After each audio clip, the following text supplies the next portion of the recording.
Isang mahalagang pagkilala ang ipinagkaloob ng Vatican sa National Shrine and Parish of St. Padre Pio sa Santo Tomas, Batangas, matapos itong itaas sa katayuan bilang isang international shrine.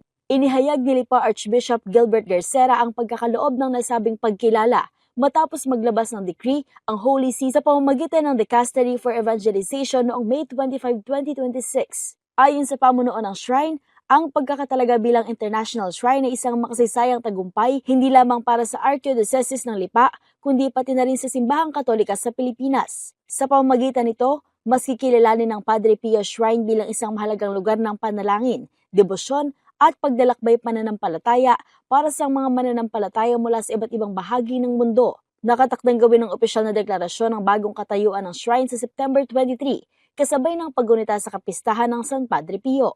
Ang Padre Pio Shrine sa Batangas ang ikalawang international shrine sa Pilipinas na pinagkalooban ng ganitong pagkilala ng Holy See. Noong 2022, itinaas din sa katayuang international shrine ng Our Lady of Peace and Good Voyage sa Antipolo City, Rizal.